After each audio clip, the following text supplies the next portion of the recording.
Keeping the intellectual rights of the indigenous people and craftspeople at the forefront, he has written or edited 17 books, 1 journal, and 90 research articles. He has received many awards, including Scientific Missionary, Humboldt, Fulbright, British Academy, Homi Bhabha, Spark, and ICHR fellowships. He has lectured in many universities and research institutes in the US, New Zealand, Europe, Southeast Asia, and India. It is with great honor that I request Dr. Selvakumar Kanugo to please adorn the stage.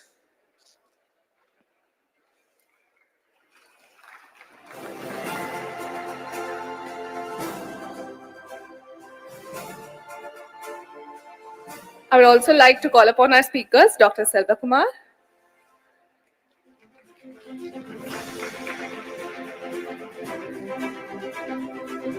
and Dr. Raj.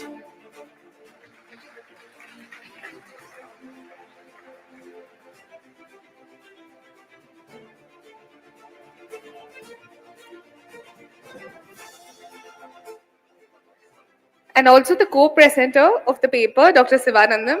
Please, sir.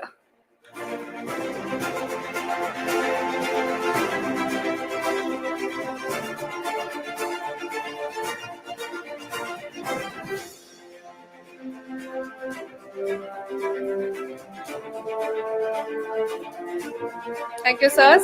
I call upon Mr. Tony Joseph to present mementos to our dignitaries.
Indeed, this is an honor for me to chair a session of Dr. Selvakumar and Professor K. Rajan. Both of them happen to be the pillar of not only Tamil Nadu archaeology but Indian archaeology. If there is something which is not sensationalizing but sanitizing the Tamil Nadu archaeology, it is done through these two pillars of Dr. Selvakumar and Professor K. Rajan. If we get scientific data from Tamil Nadu, not sensationalizing them, that is because of these two balanced figure. They do balance the subject much better than anybody else in Indian archaeology today. And Dr. Selvakumar happens to be the alumni of Deccan College Postgraduate Research Institute, where I did study, and I had the honor of sharing the next room of him when he was doing his PhD and I was just doing my master's. And Selvakumar is at present the head of the Department of Marine History and Marine Archaeology in Tamil University, Tanjavur. He is the coordinator at the Center for Indian Ocean Studies in the same university. He was a faculty member in the Department of Epigraphy and Archaeology in the Tamil University, Tanjavur. He completed his doctoral and postdoctoral from Deccan College Postgraduate Research Institute.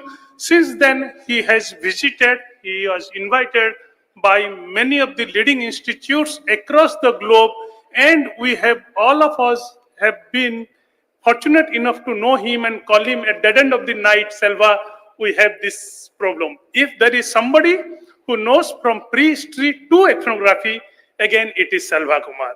It is my honor to invite Dr. Selvakumar to present his lecture.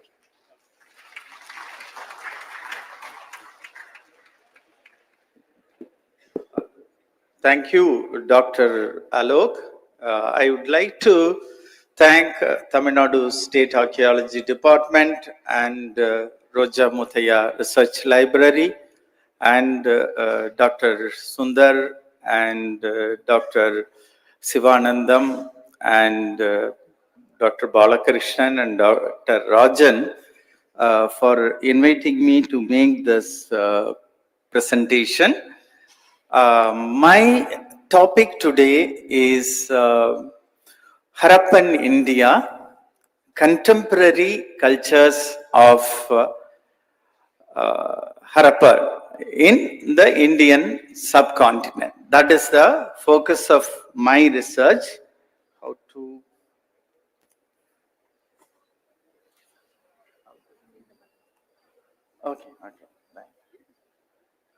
So, the focus today is on not on Harappa, but the contemporary cultures.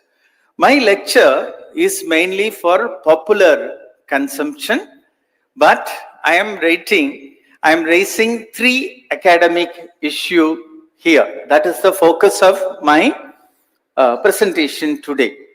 We have been talking about Harappan civilization and the people generally across India, they know about Indus civilization or Harappan civilization, but there have been numerous cultures across India and they have really contributed to what is India today. Multiple languages, multiple cultures, and what we call otherwise as unity in diversity. So that is why I have decided to focus on these cultures, and apart from that we need to look at these cultures from a pan-South Asian holistic perspectives, and not these cultures as something silos, but something as some kind of dynamic and interacting entities. Also, one of the academic issue that I wanted to focus is this definition of archaeological culture. We have been we have been having problem regarding the definition of archaeological culture. So that I am trying to focus, and also I am trying to cite some of the flaws in the conventional 3H system, and I am trying to use the Thinai concept of Tolkapia as an alternative, as a value add, not really as an alternative, as a value add to the 3H system proposed by C.J. Thompson as part of the cultural history approach. The next academic issue that I am raising is related to the periodization of Indian history. There are issues in the periodization of Indian history. And I am not focusing on linguistics and also genetic data and the text correlation and migration, which are beyond the scope of my paper. When we look at the archaeological sources, I would always suggest two alternatives, plan A and plan B. Sometimes I feel material culture should be looked upon purely from material perspective, which I call as plan A. That's what I am presenting. Plan B is part of interdisciplinary approach where we will be using textual sources and trying to interpret archaeological material, living cultures, languages and tradition. Already, Tony Joseph has made my presentation simple by citing some of the South Indian Neolithic culture and related issues. Coming to the Harappan civilization, we all know about the Harappan civilization. It is said that this civilization covers more than 1.5 million square kilometer area. There are 5 major cities, 1,400 plus villages and other settlements, multiple phases of chronological development, with the mature phase reaching between 2600 and 1900 BCE. It is a very important civilization, and there is no doubt about it, and it has contributed to Indian knowledge system, and many of the traditions and technology that were created as part of the Harappan civilization, they continue in the later period. We can look at the Harappan civilization from two perspectives. One, from a horizontal perspective that I am presenting, how Harappan civilization had interacted with the contemporary cultures, what were the other contemporary cultures that existed. Second, the vertical or temporal perspectives, how Harappan traditions continue in the later period, how there are some references in the literature, Tamil literature and other literature which can be correlated to the Harappan tradition and technology. Similarly, we have evidence of Carnelian beads and graffiti. Dr. R. Balakrishnan has worked on the similarity of the place name. Now Dr. Rajan is going to present the similarity of the megalithic graffiti and the Harappan, script, so-called Harappan script and other elements. So here we are dealing with verticality, but my paper focuses on the horizontal aspect, the contemporary cultures of the Harappan cultures. So you all know this. Actually, Kenoyer has tried to create some kind of integrated chronology for the Harappan cultures. Normally people see Harappan culture as a monolithic entity, but if you look at it, has multiple kind of developments. We have Sorath Harappan, Sindhi Harappan, and so many categories. Some of these are very distinct, and he has classified this into localization era, integration era, and regionalization. And then we have later Harappan culture. So we should not view Harappan culture as a single entity. It covers much broader space and time. These are the settlement pattern. You can see the major cities like we have Dholabira, Harappa, and Mohenjo-daro, and Kanveriwala, Rakhigarhi. These are some of the settlements more than 60 hectare in size. So you can look at its distribution. And here also you can see the different cultural regions, different territories based on, this is based on Bossel and Kenoyer's data.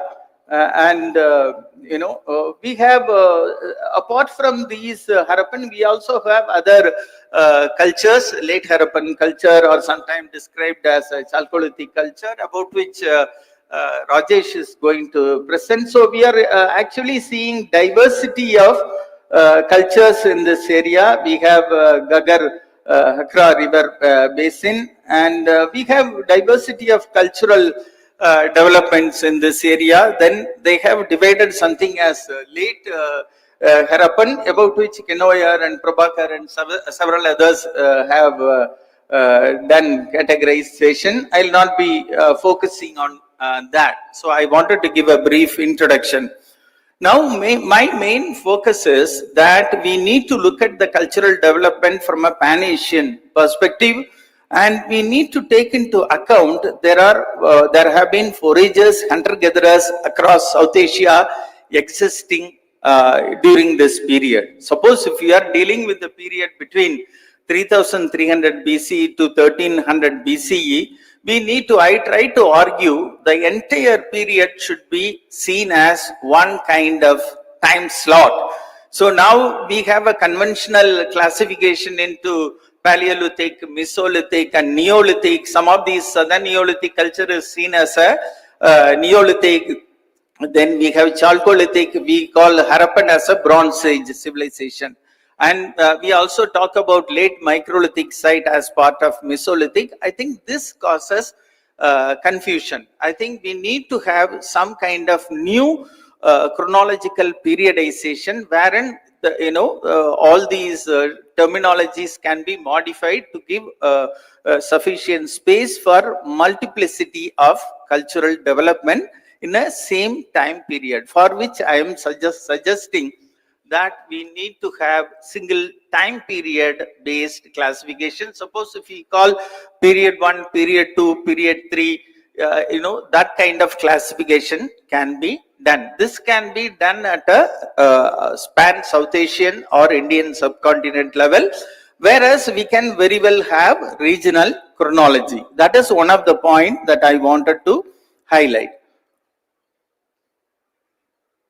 The second point I am raising is the history of foragers or hunter-gatherers who have been occupying India right from the early period. We have references to these communities in the Ashokan inscription as Adavikas. Even in the later inscription, we have numerous references, and they have been living in some of the areas, and they have been categorized into tribes in the colonial period. I feel that these communities should be given due representation in the history of India, whereas we try to focus mainly on the major civilization, completely ignoring these so-called origin. That is one of the point I wanted to highlight.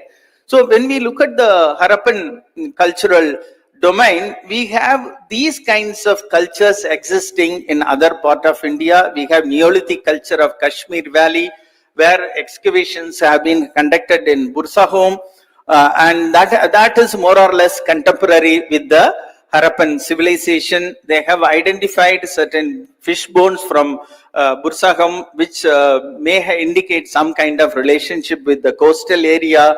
Similarly, they have also some of the skeletal remains having similarity with the early Harappan Kotiji kind of way. So definitely there existed some kind of relationship which we need to investigate. Then we have Neolithic culture of the Ganga Valley and Vindhyan Plateau, Vindhyan area, where several studies have been conducted, and that is one of the important area. Then we have Gujarat Chalcolithic and late Harappan cultures. Then we have Ahar Banas Kayatha culture in the western central Indian region that is considered to have supplied copper. And then we have several other cultures where people suggest possible relationship with Harappan culture. Similarly, Deccan Chalcolithic culture, sometime this is also linked to some of the cultures and migration. I'm not touching the migration because I feel it is a very difficult area. Then we have Southern Neolithic culture, which also falls in the same bracket as that of Harappan. Then we have Eastern Indian Neolithic site, and recently some of the sites excavated in Orissa, they have given early dates. So, similarly, we have Northeastern Neolithic cultures. They also fall within the same period, and as far as Northeastern Indian Neolithic is concerned, we have certain issues related to chronology. So my main focus here is that whenever we look at India's past, we should not only focus on the Harappan culture, we should also focus on the other cultures, because these cultures have really contributed to what is India today, what we call as unity in diversity. That is one of the main point. Here I have taken the map from Sarkar and Shinde, and I have tried to modify, and I have tried to indicate the hunter-gatherers in between. How whenever we talk about Chalcolithic, we conveniently ignore other cultures, and this is where we need to look at this particular, all the cultures that were contemporary to the Harappan culture, and this can give us some idea of how some of these crops which came from Africa, they could have come, and also similarly certain elements of animals and plants, they could have come to different region through interaction. Already Tony Joseph made a point with regard to this, but I am not getting into that. As I said already, my focus is mainly on the contemporary culture, not on the other kind of migration and other issues. Then we have Mesolithic sites. So we have a lot of microlithic sites across India. Some of them are dated from as early as 45,000 BP to the historical period. So they are also equally important. Some of these microlithic sites could represent the settlements of the hunter-gatherers. I think we need to take that also into account. And because of the conventional perspective of periodization and seeing these cultures as separate entities, we try to treat them as separate. So it is our perception that guides us in classifying culture. So we try to go to the field only looking for Neolithic. Sometimes we take the hero stones as a separate category, and then we recreate rock art as a separate category. We take them out of the context. This is where I argue that we need to have a regional approach to archaeology, wherein we look at all the archaeological remains of a particular region to look at the cultural developments, both in the short term and long term. This point already I made. We have a lot of evidence for coexistence of forest people or hunter-gatherers in the later period. We have V.N. Mishra, who has studied the site of Bagor in Rajasthan, where we have he has found evidence of copper objects which are suggested to indicate the connectivity between the Harappan culture. Similarly, Central India, we have Jerome Jacobson, who have documented several microlithic sites. And then coming to Kerala, we have Tenmala, where there is a date of 5120 BP for a Mesolithic context, which is also very important. Then we have Nalamalai Hills, where Dr. M.L.K. Murthy has documented microlithic sites, hunter-gatherers coexisting with the southern Neolithic context. And similarly, we have evidence in Sri Lanka where these hunter-gatherers continuing up to 3000 Kal BP, that is 1000 BC. Then Shirin Ratnagar and Sudeshna Guha, they have highlighted how these hunter-gatherers were also part of the Harappan cultural system. This is a very important point. Similarly, Professor Padaya, when he is working on the Neolithic sites of southern India, he has repeatedly highlighted that the need for focusing on these regional cultures. And we have, as I said already, we have reference to Atavikas. Even Yasovarman's inscription, it talks about the forest dwellers.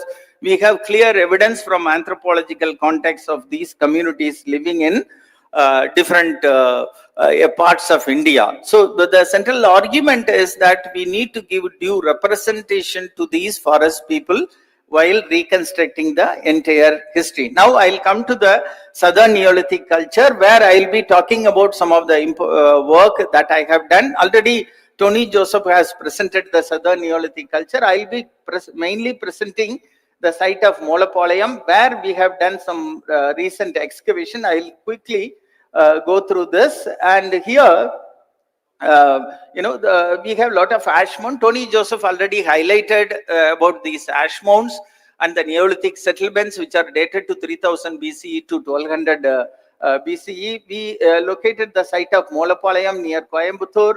And if you look at this map, you know how these early domestication areas within India. This is a map from Banham and Petrie and Fuller. And here also Fuller's another map where he talks about the early domestication. I'm not going to talk about the migration, which I think is very complicated. And these are some of the Neolithic site in Mysore. And this is from Dorian Fuller, who discusses about some of the animal and plant domestication in this area. This is an ash mound. We have an ash mound section. I'll quickly go through the excavation at Utnur by Alchin. We have several sites where we have, these kind of polished stone axes, and they are being worshipped at several sites in Tamil Nadu. And we have this kind of tradition where people even today send their cattle through fire. This is common in Karnataka. In Tamil Nadu also it was practiced earlier. We have these Neolithic tools lying across these kind of grooves. And these kind of engravings, they are common across South India.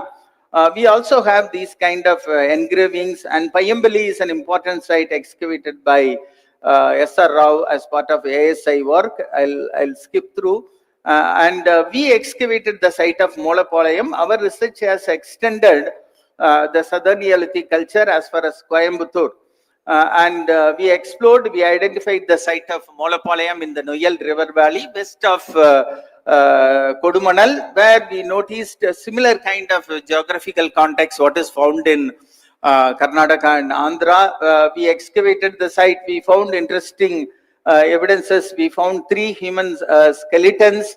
One is adult middle-aged lady, and 2 children 6 to 7 years, 2 to 3 years old. We also found a lot of pottery. We find these kind of storage pits and lithic artifacts, and a lot of evidence for grinding wild as well as domesticated animals. And also we found a lot of plant remains, and more importantly, we found terminal of pyram shell in a context dating to 1600 to 1400 BCE. That definitely indicates the connection with the coastal region. And we also found a bead of Oliva sp, 2 beads. They were found nearby the adult female skeleton. And this is Oliva sp. We interestingly found another shell pendant made of the lamellidans, which is a freshwater mussel. We also found a lot of botanical remains studied by Satish Nayak from Deccan College. We have all these varieties. Some of these are African crops according to Dorian Fuller. We found ceramics and so many other materials. We also found terracotta headdress. And this is from this season. We interestingly found a lot of these shell pendant-like objects, microliths and animal horns, and these are the datings that we have. I wanted to just highlight that how there are so many sites where we have not really explored, where we have not done any kind of scientific dating. So when we look at that evidence, it clearly suggests that the regional cultures of India need to be explored properly. Now I am moving to the next point of 3H system. What are the issues in the 3H system? Most of us work with the cultural history approach, where we try to visualize cultures in terms of Neolithic, Chalcolithic, Iron Age in a kind of neatly, neatly carved out categories. We try to perceive the sites also from that perspective. So I found the Thinai concept expounded by the Tolkappiyar, who talks about Kurinji, Marudam, Ullai, Neidal as the 5 landscape. That is very important. The Thinai concept is basically eco-poetic concept that talks about the various cultural landscape of the Sangam age or early historic period, somewhere around between say 300 BCE to 500 CE. The literature talks about the various categories. Now, what is that we can get from this concept to understand the 3H system? Here, when we look at the narration, there is a description of hilly region where shifting cultivation takes place. Then there is this Mullai or forest tract where Neolithic kind of pastoral communities existing. Then there are Neidal area where there are coastal communities, fishing communities living. Then we have Marudam agrarian or deltaic communities. Then we have Palai, dry semi-arid region where hunting gathering takes place. The main idea here is, when we are trying to view cultures, we cannot expect that culture always lead from Mesolithic to Neolithic, Neolithic to the Iron Age, or Neolithic to Chalcolithic or other. Here, Tolkappiyar actually created this conception primarily for describing the reality of the Sangam period, to make it convenient for the poets to compose their poem. So probably he was creating these categories, creating this text for the convenience of the poets in the academy to help them to write poems, possibly. And what this suggests is that we have all these kind of elements coexisting at the same context in the early historic period, somewhere between 300 BCE to 500 CE. So this gives an idea that we need to relook at these 3H system that we have been conventionally using, saying that all the cultures need to transfer from Mesolithic to Neolithic. It is not necessary. So if you look at some of the context, the poems clearly suggest people who were living in the hill areas, they were doing shifting cultivation, and sometimes they were also involving in hunting. So what really happens is, after the Neolithic period, the cultural transformation took a different kind of direction, for which Tolgapiyar gives a very ideal situation based on the narration of what he found in the early historic context. So I am trying to use that to understand that how these cultures could have developed, what really could have happened after the arrival of the Neolithic, how the communities could have transferred. There were some communities probably they transformed into pastoral and community. Some communities did not transform into pastoral. They tried to adopt shifting cultivation by exchanging the agrarian product from the agro-pastoral community. So this kind of diversification really happened. That is being narrated in the early Tamil literature. And this is where I am trying to argue that Tamil literature could be a very useful source for understanding the cultural diversity. And that could be used for interpreting the cultural development. And we need to, I seriously believe, we need to dislodge these categories of Neolithic. What is the difference between Deccan Chalcolithic and the Southern Neolithic? Why we have to categorize that as separately? Now there are several scholars who have been categorizing this as early agro-pastoral communities. But just because we don't have copper, why should we call this as a separate kind of cultural history stage? Because many scholars, I know, they have been arguing, they have dislodged these categories, but these terms are still persisting in the academic literature.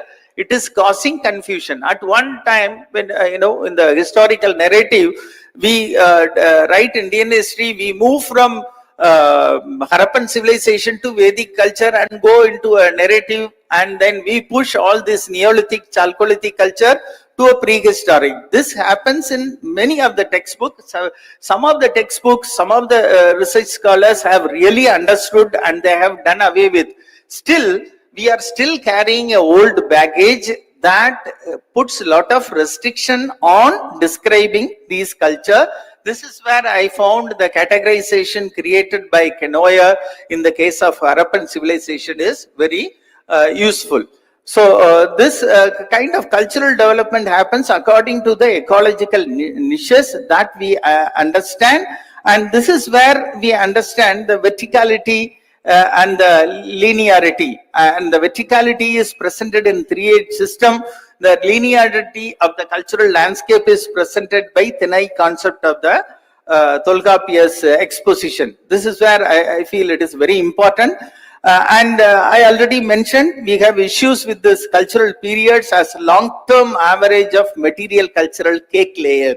This has been pervading some of the archaeological textbook, some of our understanding. I think these needs to be dislodged. Recently, an interesting book has been published by Peter Johansson and Bauer, where they have been talking about these kind of cultural periods as, kind of black boxes. They talk about dislodging these categories. I think this is a very important argument where we need to relook at. Even if you, this is a classification based on Mark Kenoyer. Here also you can find he has dislodged most of it, but still he talks about, this is from one of his papers, where he talks about Mesolithic and Microlithic 10,000 to 2000 BC. Then we have food producing era. This is where I feel we need to dislodge some of these categories and try to give due representation to these microlithic communities. And we also need to take our research from a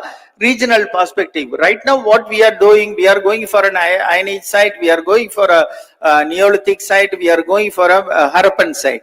We are not trying to do a very regional kind of category. We pull out rock art as a separate category and take it out of the context and look at it or try to analyze it. This is where I try to argue we need to have a holistic regional approach where we can get a better understanding of the archaeological record. This is another point that I wanted to highlight. This is something very important, as already Kenoyer has done it. So he has tried to incorporate some of the southern peninsular Indian cultures as part of the broader tradition. He has done in several areas an excellent integration, and this is what I am trying to argue. So what are my main points? I feel that we need to relook at and rethink the concepts such as urbanization and civilization and cultural periods, and similarly migration and dispersal. Migration and dispersal, I think it's very complicated. It is not a simple one-to-one relationship. You find certain symbols here, certain symbols there, and correlation is very complicated. And I am trying to adopt a very strict approach. That is why I did not touch literature or other sources.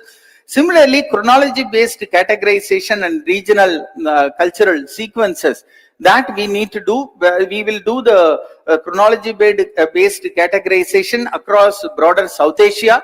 And then when it comes to cultural sequences of Harappan or other areas, we'll have regional cultural sequences.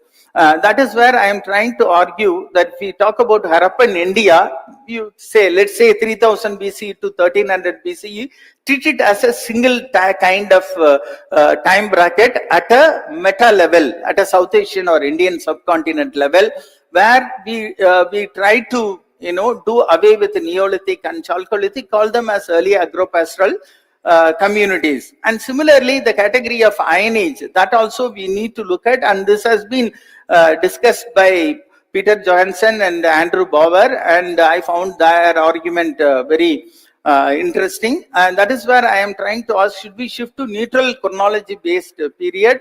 So rather than Neolithic, Bronze Age and Chalcolithic as linear sequences, we need to think out of box to come to some kind of categorization. And Chennai concept of Tolkappiyam, as I said already, it offers very interesting probabilities what could have happened to these kind of Mesolithic or so-called microlithic forages after the Neolithic period, how these communities transformed. This is one area where we need to look at. And whenever we look at Indian history or Indian culture, when we try to focus only on Harappan civilization, people tend to think only that exists. But if you look at the complicated nature of this Varna category, Varna caste category of India, and completely distinct languages and culture, we can very much understand that some of these complex developments took place in the late prehistoric period. So there is some problem with our perception. Unless we correct these kind of categories, we will be looking for similar kind of sites. So I try to argue that we need to have more interdisciplinary and problem-oriented regional holistic approaches are very essential. Another problem I found is this scientific dates. When we talk about several cultures, we don't have many scientific dates. I found several conflicting dates, and many of these dates have not been calibrated. So looking at the chronology, I think we need to do a lot. As far as southern India is concerned, several excellent publications have come. Dorian Fuller and Ravi Korisetters and their publication excellently presents the chronology of southern Neolithic. Similarly, Tamil Nadu State Archaeology Department now dating several sites. So this helps us to build a nice chronology and understand these cultures better. Already I told you this rock art and megaliths, how these kind of fragmented categories can create confusion. And finally, I am coming to this point. Why do we need to research on these cultures? Why research Indus? Why research Southern Neolithic? How communities have interacted with each other and the environment, that need to be understood. And this can help people to better understand their roots and history. It is part of their heritage, and we can use this as for heritage education and also for sustainable tourism. Similarly, contemporary social use, that is another point highlighted by Dr. Sudeshna Guha, and political implications. I am not going to elaborate this. Similarly, how unity in diversity and pluralism emerged in India. This is something important. I think the research and studies on the past can be used for a positive future. That is why I strongly feel that our research should not only focus on major civilization, we should also focus on the other kind of cultures, and this can be very much highlighted from the fact that Dr. Nainjot Legri in the beginning, she said Marshall and the other. So I am talking about the other. That is where you can contextualize my presentation. Similarly, Tamil Nadu State Archaeology Department and Dr. Rajan, they have been trying to, look at the cultures, and they have got early dates for Iron Age, but still they are very hesitant because they are re-looking at. So when we look at all these kind of approaches, we try to understand that there is so much research to do, and we need to re-look at the way we study cultures. Only by improving our theoretical framework, we can understand culture. My main focus today is for the public, and somebody raised a question about Kumari Kandam, and similarly, our research should not only focus on Indus civilization and Kumari Kandam. There is a lot of things in between. Most of the time when we go for field work, people talk about sculptures and other inscriptions. Sometimes they'll be sitting right on top of the stone and then say that there was a stone, we don't know where it is, and they'll be sitting right on top of a stone with the inscription. They'll be using it for washing clothes. Therefore, I strongly feel that we need to research the cultures within India, and then we also need to have a broader maritime perspective. Sometimes we have to study cultures from Afro-Eurasian perspective, because we cannot interpret Harappan culture just by focusing on northwestern India. As Dr. Nainjot Legri pointed out, how the connection with the West that was brought out by these early researchers. We need to look at the cultural connections. We are now talking about Indian Ocean and other research areas, and I would always suggest that we start our research right from a micro level, from a point provenance, and from there you move into multiple level from a global perspective. With these few words, I finish my presentation. Thank you. My presentation was mainly for the public, and I would, in the process, I also wanted to highlight 2 or 3 methodological issues, and thank you for listening.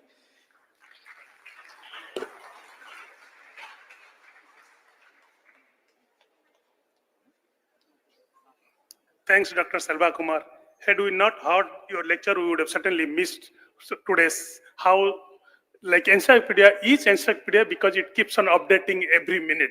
That's what he did. He updated all the lecture of today till now. What lecture has taken place, he updated in his lecture. That brings what is Selva is Selva. Okay. Coming to the next lecture of Professor K. Rajan. If I have to introduce Professor K. Rajan, it's like showing water to sea. Yet, as a protocol, I need to introduce him. But if we do not know Professor K. Rajan, then certainly we do not know Indian archaeology. With that beginning, Professor K. Rajan is a renowned Indian archaeologist, known for his extensive research and contribution to the field of South Indian archaeology. Again, his contribution to the marine archaeology is nowhere less. His work primarily focuses on the ancient history and cultural heritage of Tamil Nadu and surrounding regions. Nevertheless, he worked in Dwarka too. Rajan has conducted numerous excavations, including Kodumanal, that have revealed important findings about the early history of Dravidian civilization, including insights into the Sangam period, early urbanization, and the socioeconomic structures of ancient South India. He is the author of several books related to archaeology, including early writing system. Currently, he is associated with the State Archaeology Department and working on the graffiti marks of Tamil Nadu, the book which we saw got released in the morning. And other than Professor Rajan, this paper is co-authored with Dr. R. Sivanathan. Sivanathan is a person of few words, and let it remain as a few words. If there would be sometime in future, looking at the work he has done, I'm sure one day some dissertation will take place on his work. With these words, I invite Professor K. Rajan.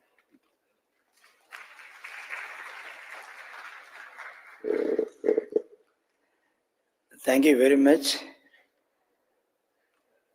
At the outset, I would like to thank Rajan Library, Dr. Sundar, for giving this great opportunity to express my views on behalf of the team. So I am only team head here. I am not the complete work I have done. If any credit that is there because of this graffiti marks, that credit goes to the team members. If there is any pitfall and anything is there related to the graffiti, that I will take the complete responsibility. With regarding to the Indus script, we will like to thank the government of Tamil Nadu for generously funding this project. And I also thank my co-author at the outset itself.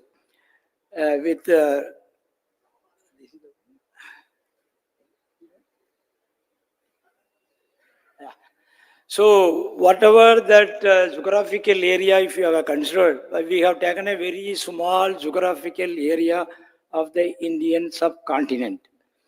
In this small geographical area, we are having the issues in India. We are having 3 issues we have taken. One is that Indus writing system, and we are having a graffiti writing system, and also Brahmi writing system. That in the Brahmi writing system, we are having 2 things. One is Prakrit Brahmi, and second one is Tamil Brahmi.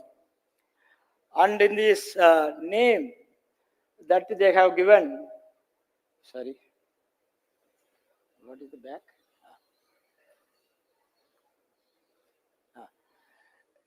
In this graffiti Indus writing system and the graffiti writing system, there's no 2 such writing systems. Actually, this is created by archaeologists, really speaking, because the same contemporary society is using the script as well as the graffiti. If that sign is found on the seal or identical sign found on the pottery, that has been designated as a script. The same script is written on a ceramic or any other contemporary society, that is been declared as a graffiti. But in the South Indian context, all the writings that could not be undeciphered, that has been declared as a graffiti. So that way, we are having a 2 system, and really there is only one system. Either we have to accept it as a sign, or we have to say that is all graffiti. So we have to differentiate these 2 things first. So with regarding to the metal object or whatever the object which we are already told you, but in the case of Tamil Nadu, we are having the complete graffiti marks on pottery, on metal, on inscription. Everywhere we are having that complete graffiti marks. So, and there we are having the sign or script. First we are getting the seal without any animal figurine or human figurine. After that we are having that script and animal figurine or human figurine. Then only we are having a script. These 3 stages, whether it is chronological control, we don't have that data. So whatever the data we are having, we can be able to differentiate only that with only animal with script, or without animal, only script. So in which stage we are having these graffiti marks? Because none of the graffiti inscribed potsherd is having any animal or any human figurine.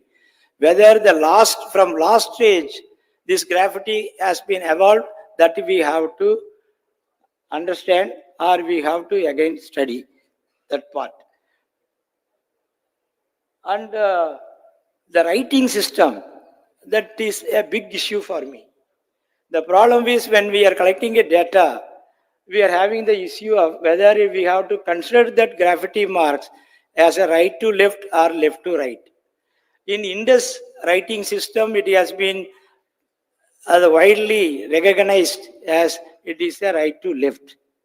But the same Indus Valley, in which way the graffiti has been written, that has not been discussed. Simply they say that only the seal, that in the script, has been written from right to left. And when I look into that, our graffiti marks,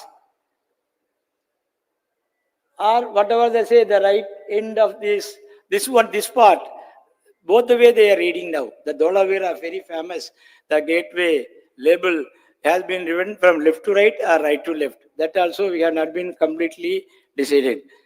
So, and in the entire Indian subcontinent, all the script, ancient script or ancient inscriptions have been written from left to right only. If they have written from right to left, when we have changed from that part to another part? So we have not having any evidence in any script, Karos or any Brahmi script or any other inscription which we are having in the later days. So this is also big issues. When we have to move from left to right, that we don't know. So, and then we are having, but whatever the inscription order, we have collected about 15,000 inscribed potsherd, highest in India.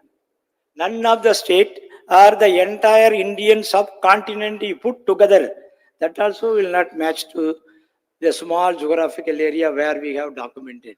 Maybe in future the inscribed potsherd may come up in the excavation, then that time the data may change.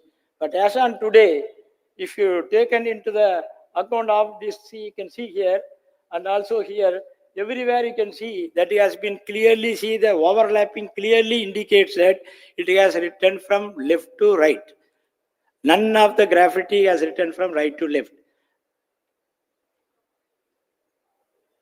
If you take by script, we are not getting in the Indus. But the only seal that we are getting at Anakote, probably a by script. The top one, we are having identical things we are having in Indus Valley. And the same thing we are getting in Sri Lanka, we are getting in Tamil Nadu, the entire South India, we are getting such symbols. But down, it is written as clearly Ko Veta.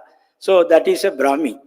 So this, when they started using the by script, and when they moved from this graffiti to Brahmi, that we have to decide.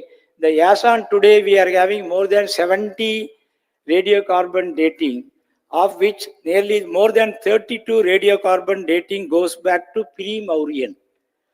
And the earliest date so far from Sivagalai with the Tamil Brahmi inscription that goes to 685 BCE. So the majority of the data which shows that around 7th century BC or what we call it Mahajanapada period, that time itself the people have moved from graffiti to Brahmi script. So before that we are having only graffiti. And if you take it, not only that one, not only in Sri Lanka, and here also we are having a Brahmi and graffiti, cone you are having a graffiti, and again Sandadan you are having a graffiti. So everywhere at the end of that Periyan Satan, it is written there, again you are having graffiti. Not only in inscribed potsherd, if you take it in the inscriptions, at the end you are having a graffiti. The same identical graffiti you are having in a inscribed potsherd. It is not coming from only one side, it is entire Tamil Nadu. We are having such evidences. And not only that, if you take it a rock art, in the Kilvalai rock art, you are having the same graffiti which are having a parallel in the Harappan script. And also, this is one of the longest one. We are having this graffiti continuously on a bangle. So that way, it is a right type of writing system that existed here. Then we are having a chronological issue. If the graffiti has come from north to south or south to north, that I don't know as on today, because all the radiocarbon dating so far we have collected from South India, particularly from Tamil Nadu, it is contemporary to Indus Valley. So it also we are having 2500 BC, that I will show you that one. So the Indus writing system and the graffiti writing system of South India are contemporary in nature. Then only we are having the Brahmi writing system. So if you take it, then what is the date of this contemporary? If you are still claiming that it is contemporary to Indus, where is the scientific date? So first we have come across the Mangadu site.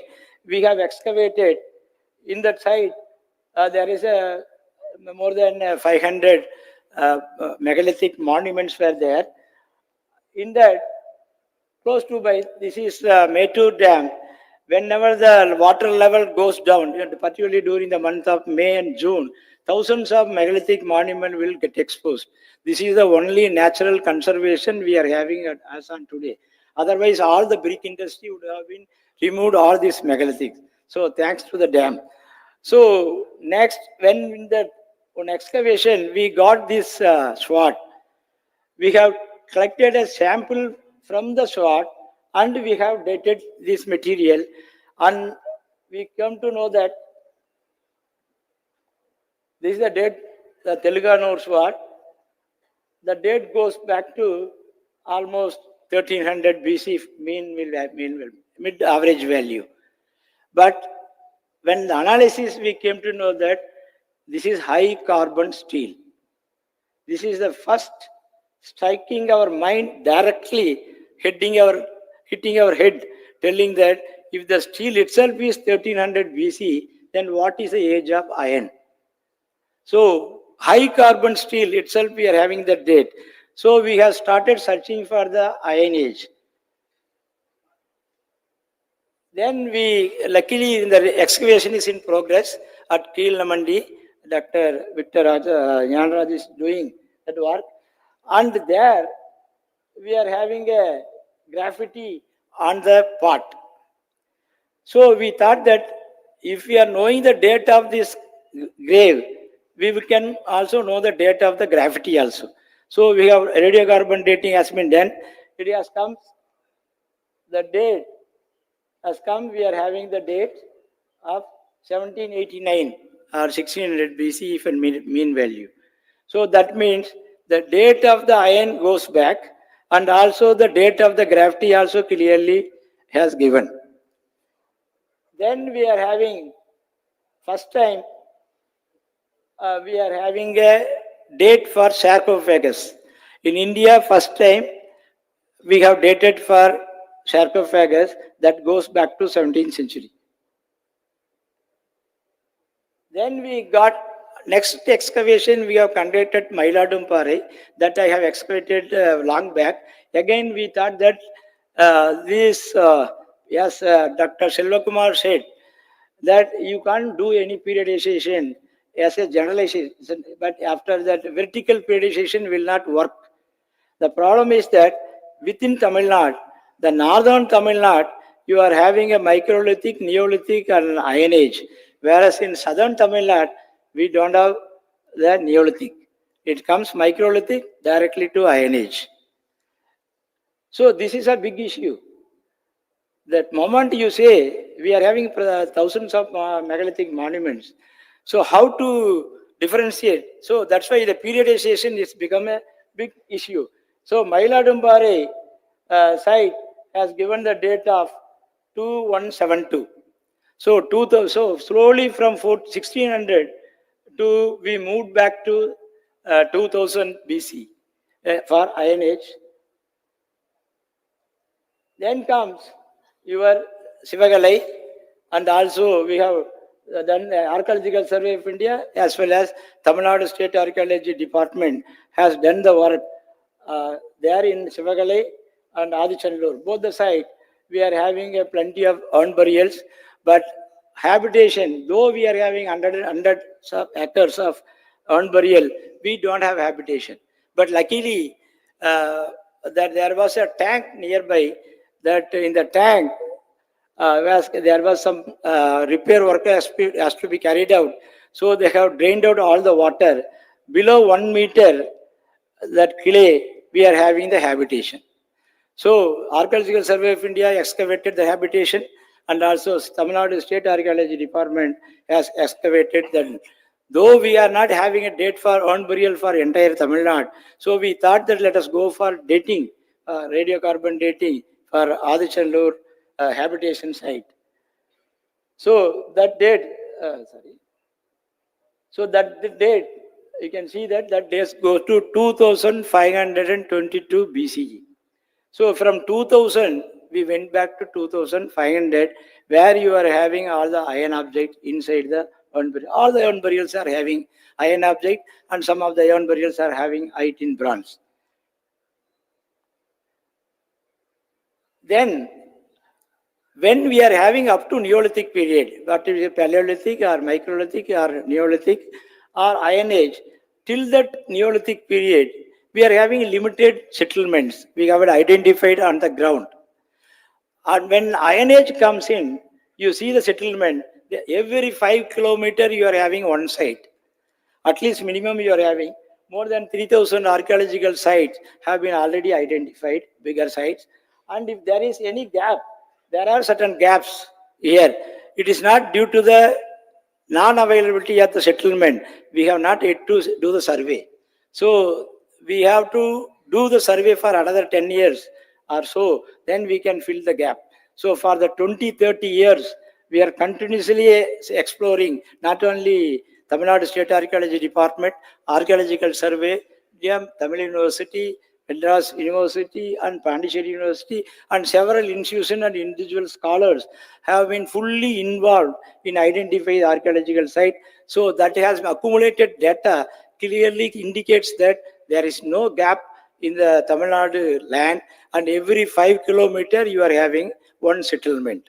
And Lesniki has told that all these people are nomadic because you are having only burials. In the burial, I am getting 10,000 semi-precious stone. I am getting gold object. I am getting 2,500 carnelian beads. Instead of being urban, I want to be even nomad. So that much of cultural material you are getting, even in Adichanallur, if you take it into the, for example. So they are not nomads. Actually, we have failed to identify the habitation site. So now re-surveyed all the area and we have identified all the habitation sites. So that way, if you take it a graffiti, in that case, all the sites are yielding a graffiti. Nearly 140 sites are yielding a graffiti marks. All the sites. If you take this one, there is no cultural gap. So completely the entire Tamil Nadu, you are having Tamil Nadu, you are having a graffiti marks inscribed words available in all the archaeological site. And if you take it into the account, till today, that means every day the data is accumulating. Every day excavation is in progress. So as on today, we are having 15,184 inscribed potsherds. And out of from 140 sites. The same way, we are having 1,512 in Tamil Brahmi inscribed potsherds. So if you take the entire Indian subcontinent, put all the data together, also will not match of 1,500 inscribed potsherd. Where this literacy has come? Who taught the man sitting near Chennai? And who taught that script, the man sitting near Kanyakumari? Which type of institution, educational institution is having? How it has the script and the language, or that educational system has spread to this region is yet to be decided. So whatever they may, as on today, we are having in the Kodumal alone, we are having more than 500 inscribed potsherds. None of the site, whatever we call it Mahajanapathas, the Mauryan Empire, the great Mauryan Empire, We are not having. Even Maurya Panchmar coins, we are not having inscribed potsherd, which has been issued by the king or by the trader. That itself is not having. So why this region is having this much of value for this language and script? So they have, as you know, the great scholars like Askoparpala, Irada Mahadevan, and several scholars have listed the entire science from Indus. So we thought that since we are having a 15,000 inscribed parts, we also should have some sign table. So that sign table, we are again, there are basic signs. Only we are having so far, whatever the data which we are having, we could able to see 42 signs. That is called base signs. And small variation is there, some of the signs that we will put it as a variant. That I will show you some of the pictures. So 544. There are two signs are coming together, three signs are coming together. That comes in almost 1521. So that we call it as composite signs. And you can see there is a plenty of, every sign has been documented, and each sign, we have documented and given a number for each sign. This is sign number 1. So then we, after creating a sign table, we compared with the Indus signs. You can see that you are having a Kalibangan, several sites, identical signs are there. You can see here. Then when we are having identical sign, we are having two base signs. That means all composite signs. And we are having in Kalibangan also, and we are having in Kort also, we are having in Kodumalal also. Not only in, if you take it another sign, that is available in several sites like Amri, Navadoli, Faruke, Sanur, and Pudukkottai. Not only one site, in several sites, identical signs are coming. What is the purpose of using identical sign? It is not coincidental. So there is some purpose for that. Somebody would have been conveyed certain message out of this sign. Then what is called base sign? So that we have taken as a base sign, first one. And if two base signs are coming, then we'll compute composite sign. Then down one is like a Asogan Brahmi Ma, like thing is there, that is also base sign. Then if it is tilted on the left facing or right facing or down facing, that is we have taken as a variant of the same base sign. And also when we are having two base sign together, then we have taken as a composite signs. So when we are having a small arrow mark, if you take out that arrow mark or small horizontal stroke or vertical stroke, that is not separately coming. It is always associated with one particular base sign. So in that case, something like a diacritical marks, what we are having, that we have identified. So there are several signs are there. Each number is given for that. This number 1 means that sign number 1.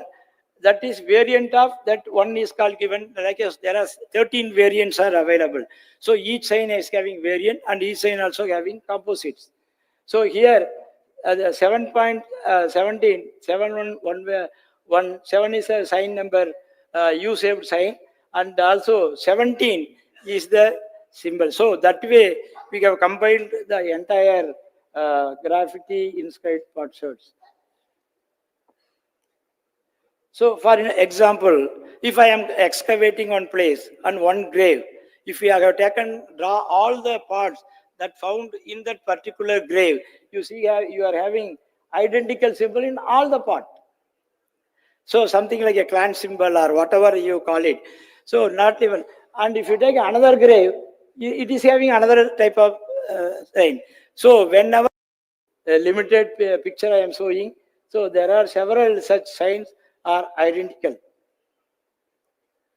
You can see the fish sign, and also from our inscribed potsherds from different sites we are given, and here also. So that way, since we don't know what language it is and we don't know what the name of the script, Also, we don't know, we have given a name as a graffiti. Whether we say Proto-Dravidian or Aryan or Indo-European, none of the word we use. That's why we are given the title, a morphological study. Even we have never said that it is a linguistic study. So that way, first I am throwing this in front of you for your suggestions. From whatever the suggestion, any constructive criticism, it will welcome. We will change whatever the way we are doing our methodology also. Okay, particularly this symbol, just for example, I have shown this one, sorry. This one, how it could be identical? It is a very complicated sign. So here only, and also the same thing on the top one. I have taken one from this Kodumanal, and also Kalibangan also there. And you can see here also, different sites are available. So under this thing, finally, what we learned out of that morphological study, that means that study clearly indicates that 60% of the graffiti marks that found in Tamil Nadu had their parallels to the script found in the seals. And quite interestingly, more than 90% of the graffiti marks of South India and the graffiti marks of Indus Valley civilization that found on the inscribed potsherd goes in 90%. Whether the seal is meant for elite people, these inscribed potsherd are meant for a common man. That's why you are having a more parallels in the inscribed potsherd, less parallel in the Indus, because it is a trade-oriented. I think Ansumali Mahabharata, EC has to express it. So that way there is a difference. We could able to do it, and I think even my future generation is there here, younger generation is there.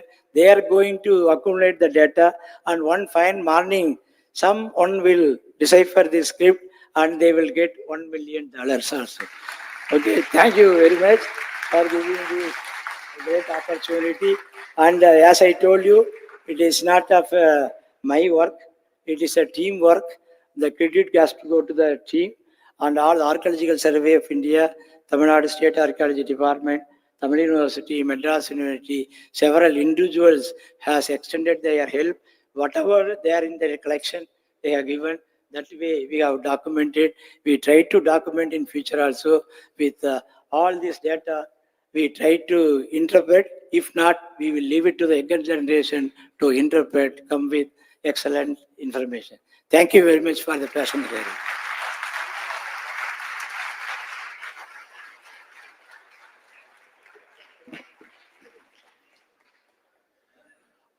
Hardly there can be a word to thank Professor Rajan today. Having said that, as I started, I said how balanced he is.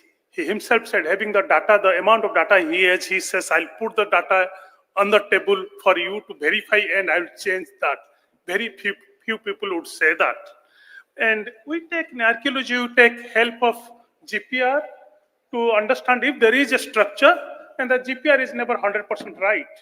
But if you want to interpret Tamil Nadu archaeology on the basis of graffiti, you call Professor Rajan. He will tell if this is the symbol, you will not get the bead, you will not get this gold. It is more accurate than GPR today. Thank you.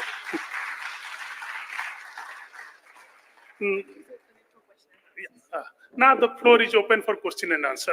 I understand you would have a number of questions, and we have time. Yeah. Doctor, if you could, these days, excellent speeches. I am very happy about it. My small suggestion is, if you can use software program, pattern recognition software are already available. If you could make use of them, you can put all these on a very scientific basis. These were done already. See, your biometrics can be easily identified. Softwares are already available. See, the fingerprints are already very quick, you can do. Now, AI is also has come.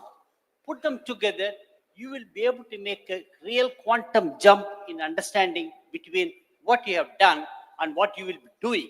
It's an excellent work. Thank you very much. We have a question here. Can someone please pass the mic?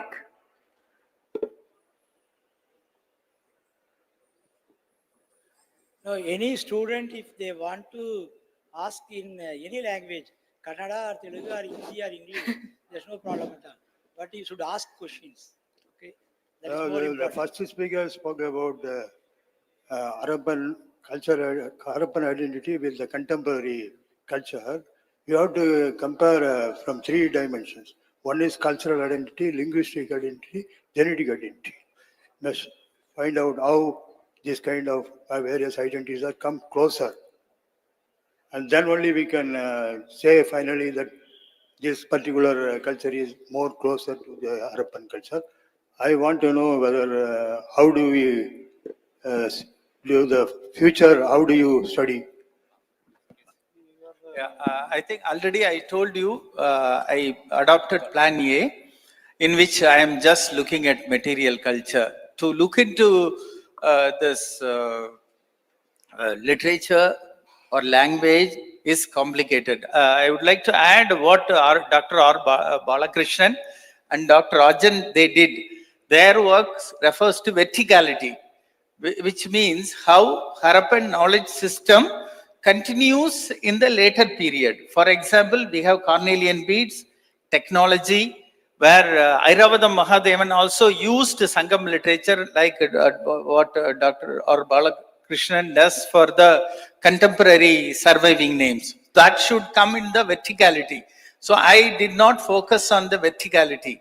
When we want to reconstruct Indian history, you take into the contemporary existing situation like languages. We have Austroasiatic, we have Dravidian, we have Indo-Aryan languages. I said I did not get into that. I think it's a very complicated business. Similarly, genetic studies, I said I did not get into it. But people are very curious. This is a position which Shrin Rathragar also says, why we should identify culture. So I am not trying to go into that. I did not take up that particular problem in my research. To do that, I think we need more interdisciplinary studies. Sometimes there is a gap.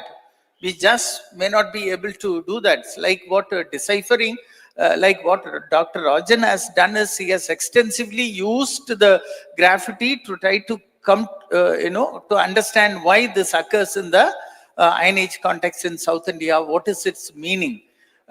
Similarly, Balakrishnan, what he has done is that is another set of study how place name survives. So that, as I said, verticality. That kind of verticality is related to population genetics. That is one thing. As I said, people themselves are source for history, our own body and our own DNA. But that is much more complicated. We have only one sample studied at Rakigari.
I said the theoretical aspect and some of the conceptual approaches we need to finalize. So your question, I will not be able to answer.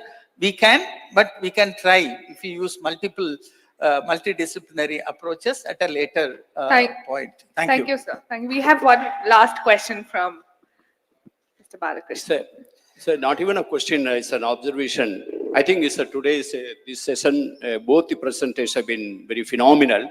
When you were answering, Selvakumar was pointing out that the verticality versus looking at horizontally and a local culture's point of view.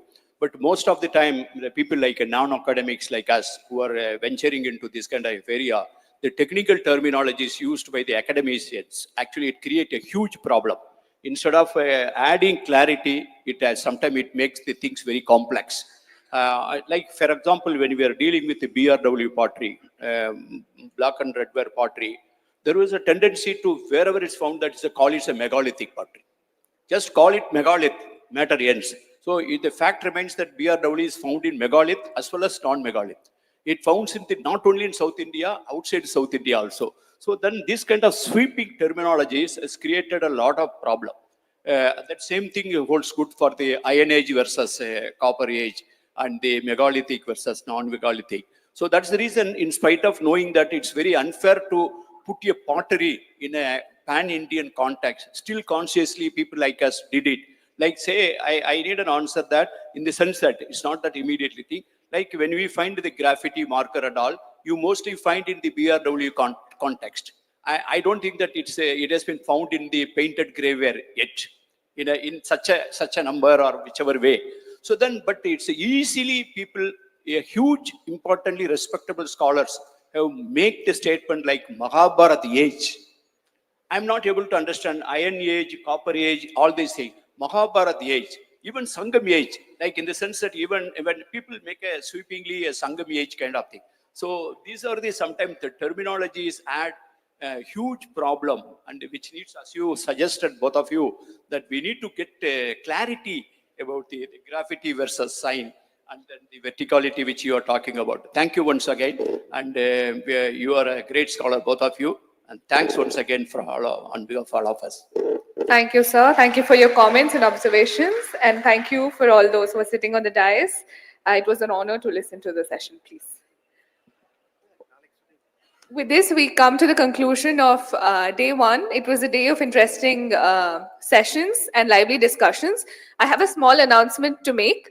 All the registered participants, we kindly request you to hand over your tags to our team members standing at the entrance, and you can collect them tomorrow. We'll all see you tomorrow morning at 9:30. Thank you so much. Thank you.